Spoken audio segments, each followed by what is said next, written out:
Hello সবাইকে, আমি মধুলিমা এসে গেছি কুশলতার একটা নতুন ভিডিও নিয়ে।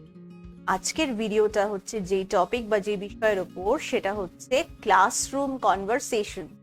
এই ক্লাসরুম কনভারসেশন মানে কি বলতো?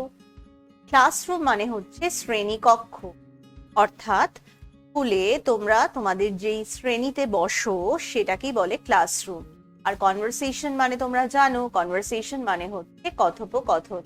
তাহলে আজকে আমরা শিখবো ক্লাসরুম কনভারসেশনস এর কিছু কথোপকথন। তো প্রথমে আজকে ক্লাস শুরু করার আগে যে ব্যাপারগুলো আমরা একবার ঝালিয়ে নিই সেটা হচ্ছে টিচার। টিচার একটা ইংলিশ শব্দ। টিচারের বাংলা হচ্ছে শিক্ষক বা শিক্ষিকা। টিচারের বাংলা হচ্ছে শিক্ষক বা শিক্ষিকা। শিক্ষক মানে হচ্ছে পুরুষ আর শিক্ষিকা মানে হচ্ছে মহিলা। অর্থাৎ তিনি তোমাকে পড়ান, তিনি যদি একজন পুরুষ হন তাহলে তাকে আমরা বলি শিক্ষক, আর তিনি যদি একজন মহিলা হন তাহলে তাকে আমরা বলি শিক্ষিকা। কিন্তু ইংলিশে এই শিক্ষক বা শিক্ষিকা উভয়কেই কিন্তু আমরা বলি টিচার। এখানে যে ছবিটা তোমরা দেখছো সেটা হচ্ছে একজন শিক্ষিকার, কিন্তু আমরা ইংলিশে কিন্তু তাকে টিচারই বলবো। একইভাবে ছাত্র ছাত্রী, এটা একটা বাংলা শব্দ। ছাত্র ছাত্রী একটা বাংলা শব্দ, এটার ইংলিশ হচ্ছে স্টুডেন্ট। তো ছাত্র মানে হচ্ছে ছেলে আর ছাত্রী মানে হচ্ছে মেয়ে, কিন্তু ইংলিশে যখন আমরা বলছি তখন আমরা বলছি শুধু স্টুডেন্ট, সেটা আমরা ছাত্র ক্ষেত্রেও বলছি এবং ছাত্রীর ক্ষেত্রেও বলছি। এবার ধরো তোমরা ক্লাসে গেছো, আর সকালবেলার ক্লাস, আর সকালবেলা ক্লাসে একজন টিচার এসছে। তো প্রথমে তোমরা কি করবে? প্রথমে তোমরা উঠে দাঁড়িয়ে তাকে অভ্যর্থনা জানাবে বা তাকে গ্রিট করবে। কিভাবে গ্রিট করবে বা কিভাবে অভ্যর্থনা জানাবে? তোমরা তাকে বলবে good morning. Good morning. Good morning মানে কি? গুড মর্নিং মানে হচ্ছে তোমার সকালটা শুভ হোক। আমরা সকালবেলা যখন কারোর সাথে প্রথমবার দেখা করি তখন আমরা তাকে কিন্তু বলি গুড মর্নিং। এবার বলো যে তোমরা যখন টিচারকে গুড মর্নিং বলছো তখন কি শুধু গুড মর্নিং বলবে? না, তখন শুধু গুড মর্নিং বলবে না, তখন বলবে গুড মর্নিং ম্যাম বা গুড মর্নিং স্যার।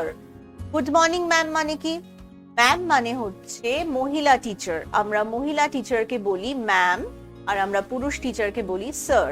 তাহলে টিচার যদি মহিলা হন তাকে আমরা বলবো গুড মর্নিং ম্যাম, আর টিচার যদি পুরুষ টিচার হন তাকে আমরা বলবো গুড মর্নিং স্যার। এটা তো গেল সকালবেলা। এবার ধরো তোমাদের দুপুর বেলায় কোনো ক্লাস। এবার দুপুর বেলার ক্লাসে নিশ্চয়ই গুড মর্নিং বলবে না। দুপুরের ইংলিশ কি? দুপুরের ইংলিশ হচ্ছে আফটারনুন। তাহলে দুপুর বেলায় যখন কোনো টিচার ক্লাসে আসবে তখন তাকে তোমরা বলবে একই কথা, গুড আফটারনুন ম্যাম, যদি তিনি একজন মহিলা টিচার হন, বা গুড আফটারনুন স্যার যদি তিনি একজন পুরুষ টিচার হন। তাহলে আমরা প্রথমে কি করব? আমরা প্রথমে অভ্যর্থনা জানাবো। তো এইভাবে আমরা প্রথমে টিচারকে গুড মর্নিং বা গুড আফটারনুন বলে গ্রিট করি বা অভ্যর্থনা জানাই। এরপরে একটা কমন কথা যেটা ম্যাম বা স্যার প্রায় ক্লাসে বলেন সেটা হচ্ছে take out your books. Take out your books. এই টেক আউট কথাটার মানে কি বলতো? টেক আউট মানে হচ্ছে কোনো কিছু বের করা, কোনো কিছু বের করা। তাই তোমাকে যখন তোমার টিচার বলছে টেক আউট ইউর বুকস, এর মানে হচ্ছে তোমার বইগুলো বের করো বা তোমাদের বইগুলো বের করো। যখন ক্লাসে টিচার কথা বলছে তখন টিচার একজন স্টুডেন্টের সাথেও কথা বলতে পারে কিংবা অনেকগুলো স্টুডেন্টের সাথেও কথা বলতে পারে। যদি একজন স্টুডেন্টকে বলে তখনও বলবে টেক আউট ইয়োর বুকস, কারণ ইয়োর মানে হচ্ছে তুমিও হতে পারে, আবার ইয়োর মানে তোমরাও হতে পারে। তাহলে একজন স্টুডেন্টকেও বলবে টেক আউট ইউর বুকস, আবার অনেকগুলো স্টুডেন্টকেও একসাথে বলতে পারে টেক আউট ইউর বুকস। তাহলে এই টেক আউট ইউর বুকস মানে হচ্ছে তোমাদের বইগুলো বের করো। বুকস মানে হচ্ছে বইগুলো। এবার বলো যদি একটা বই বার করতে বলে তখন কি বলবে? বইগুলো মানে হচ্ছে অনেকগুলো বই, সেই জন্য এখানে বুকস হয়েছে। যদি একটা বই বার করতে বলে তখন বলবে বুক, তখন কিন্তু এই এসটা থাকবে না, তখন বলবে take out your book, take out your book. অথবা বুকের আগে কোন বইটা বের করতে বলা হচ্ছে সেই বইটার নামও কিন্তু অনেক সময় বলে দেওয়া হয়। যেমন ধরো আমি যদি টিচার হই আর তোমাকে বলছি take out your history book, take out your history বুক।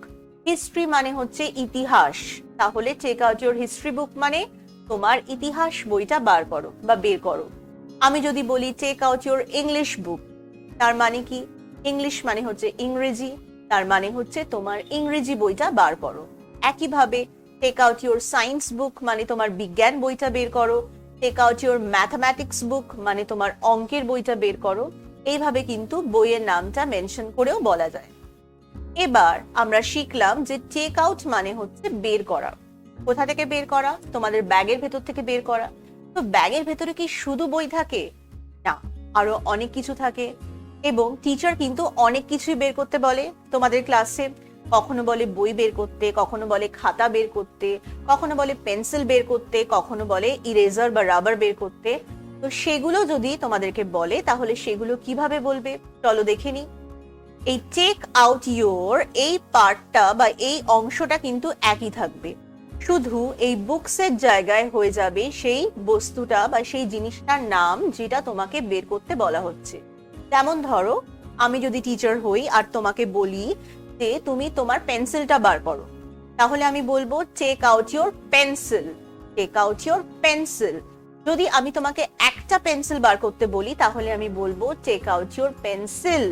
আর যদি আমি তোমাকে অনেকগুলো পেন্সিল বার করতে বলি তাহলে আমি বলবো টেক আউট ইউর পেন্সিলস, তখন একটা এস অ্যাড হবে। একইভাবে আমি যদি তোমাকে বলি যে take out your pen, pen তার মানে একটা পেন বার করতে বলছি। আর আমি যদি বলি তোমাকে অনেকগুলো পেন বার করতে তাহলে আমি বলবো টেক আউট ইউর পেনস। একইভাবে আমি যদি তোমাকে তোমার ইরেজার বার করতে বলি আমি বলবো take out your eraser. Eraser মানে হচ্ছে রাবার, যেটা দিয়ে আমরা মুছি। তো আমি তোমাকে একটা ইরেজার বার করতে বললে বলবো টেক আউট ইউর ইরেজার। আর আমি যদি তোমাকে অনেকগুলো ইরেজার বের করতে বলি আমি বলবো টেক আউট ইউর ইরেজার্স। একইভাবে পেন্সিল বক্স, তোমরা সবাই জানো যে পেন্সিল বক্স কি। পেন্সিল বক্স হচ্ছে এমন একটা বক্স যার মধ্যে আমরা আমাদের পেন্সিল, ইরেজার, শার্পনার, স্কেল এইসব জিনিসপত্র রাখি। তো অনেক সময় টিচার আমাদেরকে বা তোমাদেরকে বলে যে take out your pencil box.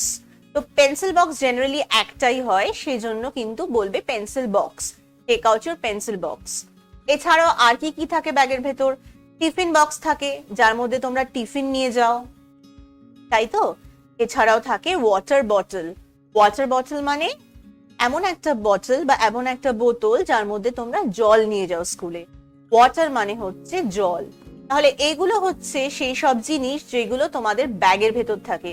তাহলে টিচার যদি তোমাকে কোনো একটা জিনিস বের করতে বলে তাহলে সেই জিনিসটার নামই বলবে, তার আগে বলবে টেক আউট। তাহলে take out your pencil box মানে কি? তোমার পেন্সিল বক্সটা বের করো। টেক আউট ইউর বুকস মানে কি? তোমার বইগুলো বের করো। টেক আউট ইউর বুক মানে কি? তোমার বইটা বের করো। Take out your water bottle মানে কি? তোমার জলের বোতলটা বের করো। Take out your tiffin box মানে কি? তোমার টিফিন বক্সটা বের করো। টেক আউট ইউর ইরেজার মানে কি? তোমার ইরেজার বা রাবারটা বের করো। তাহলে এই কনভারসেশন গুলো কিন্তু আমরা ক্লাসে বা তোমরা ক্লাসে প্রায় শুনে থাকো। এরপর যখন কেউ তোমাদের ইংলিশে এই কথাটা বলবে বা এই কথাগুলো বলবে তাহলে কিন্তু খুব সহজেই তোমরা বুঝে যাবে। তাহলে আজকের এই ভিডিওতে আমরা দেখলাম ক্লাসরুম কনভারসেশনের কিছু অংশ। এর পরের নেক্সট ভিডিওতে আমি বাকি পার্ট বা বাকি অংশগুলো নিয়ে আবার আসবো। হ্যালো বন্ধুরা, আমি মধুলিমা চলে এসেছি কুশলতার একটা নতুন ভিডিও নিয়ে। এই কুশলতা ক্লাসে তোমরা শেখো কিভাবে সুন্দর করে আর সহজভাবে ইংলিশে কথা বলা যায়। আজকের বিষয় হলো ক্লাসরুম কনভারসেশনস। ক্লাসরুম মানে হচ্ছে শ্রেণীকক্ষ, অর্থাৎ তোমরা যখন ক্লাসে বা শ্রেণীকক্ষে যাও তখন যে কথোপকথনগুলো করো সেগুলোই হচ্ছে ক্লাসরুম কনভারসেশনস। এবার যখন তোমরা ক্লাসে যাও তখন কিন্তু টিচার তোমাদের সাথে কথা বলে, অর্থাৎ টিচার স্টুডেন্টদের সাথে কথা বলে, আবার স্টুডেন্ট অর্থাৎ ছাত্রছাত্রীও কিন্তু টিচারের সাথে কথা বলে। এছাড়াও ছাত্রছাত্রীরা নিজেদের মধ্যেও কথা বলে। তাহলে আজকে আমরা দেখব এরকমই একটা কথোপকথন। এবার দেখো, এখানে আমরা দেখতে পাচ্ছি একটা টিচার, সে বলছে look at the board, look at the board. এইটা সে কাকে বলছে? কাকে টিচার বোর্ডের দিকে তাকাতে বলে? ছাত্রছাত্রীদের বা স্টুডেন্টসদের। স্টুডেন্টসদের বলছে লুক অ্যাট দ্য বোর্ড। এই সেন্টেন্সটা কিন্তু একটা খুব কমন সেন্টেন্স, যেটা সবাই কিন্তু ক্লাসরুমে কোনো না কোনো সময় শুনে এসছি বা টিচাররা কোনো না কোনো সময় বলে এসছে। লুক অ্যাট দ্য বোর্ড মানে হচ্ছে বোর্ডের দিকে তাকাও। দেখো এখানে টিচার বোর্ডের দিকে, বোর্ডে কিছু একটা লিখেছে, লিখে সেখানে পয়েন্ট আউট করে স্টুডেন্টসদের বলছে যে সেদিকে তাকাতে। তাহলে টিচার যখন বোর্ডে কিছু লেখে আর তোমরা যখন অন্য কোনো কাজ করছো, তখন টিচার কিন্তু এটা বলে যে বোর্ডের দিকে তাকাও। তাহলে এইটা ইংলিশে বলবে look at the board. Look at the board. Look মানে হচ্ছে তাকাও, আর অ্যাট দ্য বোর্ড মানে বোর্ডের দিকে। এবার আমি এখানে অ্যাট কথাটা হলুদ দিয়ে লিখেছি বা হাইলাইট করেছি, কারণ এই অ্যাট মানে হচ্ছে দিকে। এই অ্যাট শব্দটা কিন্তু আমাদের সাহায্য করছে আমরা কোন দিকে তাকাবো সেটা বুঝতে। তো অ্যাট শব্দটা কিন্তু আমাদের সাহায্য করছে যে আমরা বোর্ডের দিকে তাকাবো। এবার এই লুক অ্যাট দ্য বোর্ড, এটার মানে তো হলো বোর্ডের দিকে তাকাও। তো আমরা কিন্তু অন্য কাউকেও অন্য কিছু বলতে পারি এই একই সেন্টেন্স দিয়ে। ধরো আমি যদি কাউকে বলি look at the sky. Look at the sky. Sky হচ্ছে একটা ইংরেজি শব্দ, এর বাংলা হচ্ছে আকাশ। তাহলে আমি যদি কাউকে বলি যে লুক অ্যাট দ্য স্কাই, তার মানে আমি তাকে বলছি যে আকাশের দিকে তাকাও। কখন বলি আমরা আকাশের দিকে তাকাও? ধরো আকাশে মেঘ করেছে আর বৃষ্টি আসতে চলেছে, তখন আমরা বলতেই পারি যে আকাশের দিকে তাকাও বা আকাশের দিকে দেখো। তাহলে এটার ইংলিশ হবে লুক অ্যাট দ্য স্কাই। এছাড়াও ধরো আমি বললাম যে look at the tree. Look at the tree. Tree মানে কি? ট্রি মানে হচ্ছে গাছ। তাহলে লুক অ্যাট দ্য ট্রি মানে হচ্ছে গাছের দিকে তাকাও। একইভাবে আমি যদি বলি look at the boy. Look at the boy. ধরো একটা ছেলে দাঁড়িয়ে আছে, বয় মানে হচ্ছে ছেলে, আর আমি তোমাকে বললাম যে লুক অ্যাট দ্য বয়, তার মানে তোমাকে বলছি ছেলেটার দিকে তাকাও। যদি আমি একটা বই দেখিয়ে তোমাকে বলি যে look at the book, look at the book, তার মানে বইটার দিকে তাকাও। একইভাবে আমি যদি তোমাকে বলি যে তোমার বন্ধুর দিকে তাকাও, তোমার বন্ধুর দিকে তাকাও, তাহলে আমি এটা ইংলিশে কি বলবো? আমি বলবো look at your friend. Look at your friend. এবার এইগুলো তো প্রত্যেকটাই হলো একটা করে, আকাশও একটাই থাকে। লুক অ্যাট দ্য ট্রি মানে আমি একটা গাছের কথা বলছি, কারণ এখানে একটা দ্য রয়েছে। লুক অ্যাট দ্য ট্রি মানে ওই গাছটার দিকে তাকাও। লুক অ্যাট দ্য বয় মানে ওই ছেলেটার দিকে তাকাও। লুক অ্যাট দ্য বুক মানে এই বইটার দিকে তাকাও। লুক অ্যাট ইয়োর ফ্রেন্ড মানে তোমার বন্ধুর দিকে তাকাও। এবার ধরো আমি তোমাকে বললাম যে look at the trees. Look at the trees এর মানে কি? এর মানে হচ্ছে অনেকগুলো গাছ রয়েছে আর আমি তোমাকে বলছি সেই গাছগুলোর দিকে তাকাও। আমি তোমাকে এরকম ভাবে বলছি যে লুক অ্যাট দ্য ট্রিজ, মানে তোমাকে বলছি যে গাছগুলোর দিকে তাকাও। আবার যদি আমি তোমাকে বলি ধরো যে লুক অ্যাট দ্য বয়েজ, একটা এস অ্যাড করলাম। বয়েজ মানে হচ্ছে অনেকগুলো ছেলে, যখনই আমরা এস অ্যাড করব তার মানে হচ্ছে অনেকগুলো। তাহলে লুক অ্যাট দ্য বয়েজ মানে হচ্ছে ছেলেগুলোর দিকে তাকাও। একইভাবে আমি যদি বলি যে লুক অ্যাট দ্য বুকস মানে অনেকগুলো বই, তার মানে বইগুলোর দিকে তাকাও। আর যদি বলি যে look at your friends, friends মানে অনেকগুলো বন্ধু, লুক অ্যাট ইউর ফ্রেন্ডস মানে তোমার অনেকগুলো বন্ধু, তাহলে লুক অ্যাট ইউর ফ্রেন্ডস মানে তোমার বন্ধুদের দিকে তাকাও। তাহলে আজকে আমরা শিখলাম যে এই লুক অ্যাট কথাটা আমরা কখন আর কিভাবে ব্যবহার করতে পারি।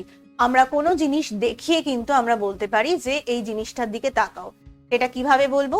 এটা বলবো যে লুক অ্যাট দ্য বলে সেই জিনিসটার নাম।